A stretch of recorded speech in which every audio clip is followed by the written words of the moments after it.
So we just finished a dog training session where we were working with some rescue dogs. In the beginning, we had a couple of dogs that were barking a lot, and they would run forward and they'd run back, and they'd run forward and they'd run back.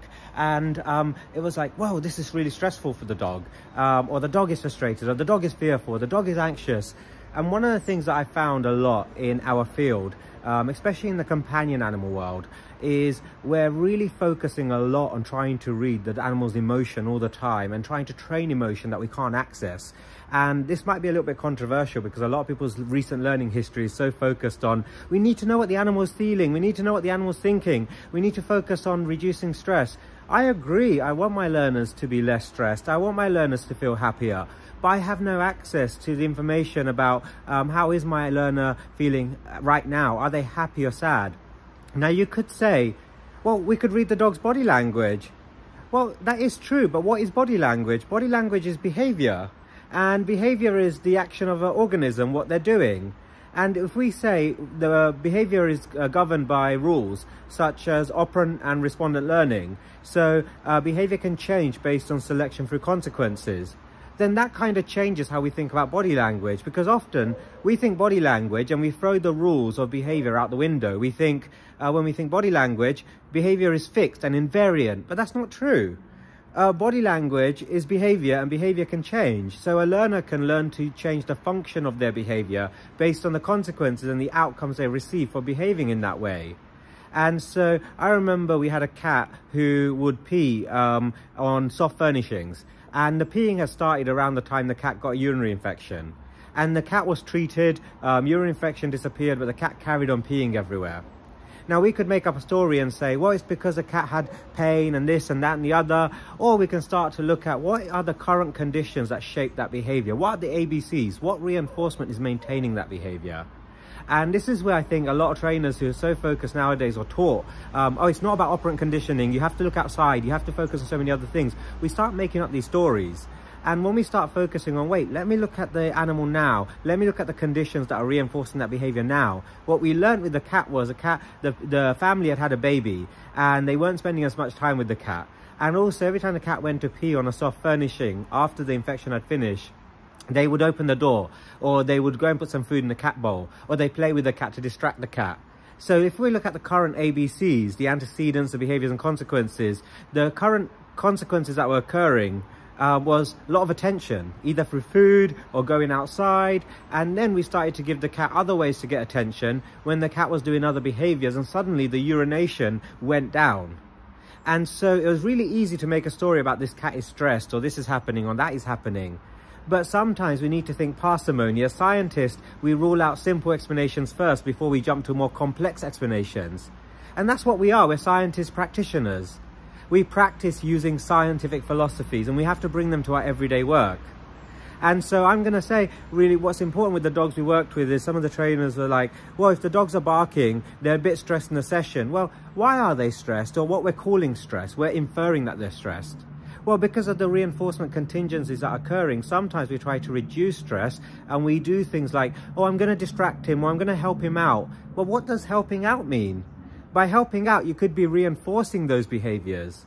Whereas if we think with our scientist practitioner hat, and we think, how can I arrange the environment for my learner to access clean contingencies? Contingencies meaning, if this, then that. So there's clear ABC rules. Suddenly you start seeing over a couple of sessions a barking decrease. You start seeing the animals show less stress behaviors. And so, of course animals feel emotions. Of course they probably feel stressed and in situations, but I don't know what my animal's feeling and thinking in this moment. And although a lot of educational programs now, especially around the world, in my experience, are teaching, you have to identify what seeking system or what Panksepp system is working. I would argue differently. We don't need that to be able to help the learner. We need to start focusing on objective data. What do we have in front of us? And really, and again, this may be like, oh my God, how can we say this? We're beyond operant. We're not beyond operant. Operant conditioning is life. It's there. It's in nature. We're born. When you're on this planet, your behavior gets selected through consequences. And if we start to ignore that, we're missing out a huge piece on helping our learners, and we end up holding them back. I want to add an extra little clip into this video, so I'm going to insert it now.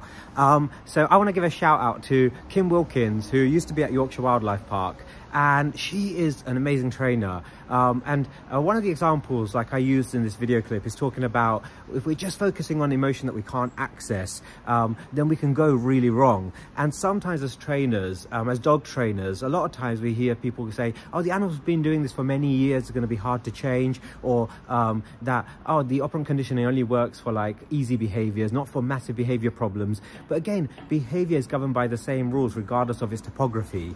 Kim at Yorkshire, I remember a few years ago, they rescued some brown bears, and they used to be in a small cage in a museum where they were living solitary lives, and there was much repetitive or stereotypic type behaviors occurring for many hours. Then they came to Yorkshire Wildlife Park, and Kim and her wonderful team did amazing work focusing on using positive reinforcement and environmental arrangements to reinforce other behaviors, introduce these animals to live in a group, and also access so many other new things that they'd never accessed. And we were there just a number of months after these bears were living in this new beautiful enclosure with lots of other things happening in the environment. And what was really cool was we stood there, I think, for about 30-40 minutes, and we only saw a tiny bit of stereotypic behavior, repetitive behaviors, like maybe a few minutes or even less. And so what was really cool is these bears had been doing that for 12 years. And Kim and her team focused, rather than going, oh my God, we have to focus on all this other stuff, really focusing on ABCs, environmental arrangement, reinforcement. She managed to reduce a lot of these behaviors in months. And so I think what's so cool is sometimes with dogs, we have them for 10 years and we're always making excuses. The dog missed their socialization period. The dog is just very hypersensitive, fearful, impulsive, blah, blah, blah, blah, blah, blah, blah, blah, blah. And we become excuses for not actually changing behavior. And so if you get really good at understanding reinforcement and reinforcement procedures and how we apply them, it is such a powerful tool.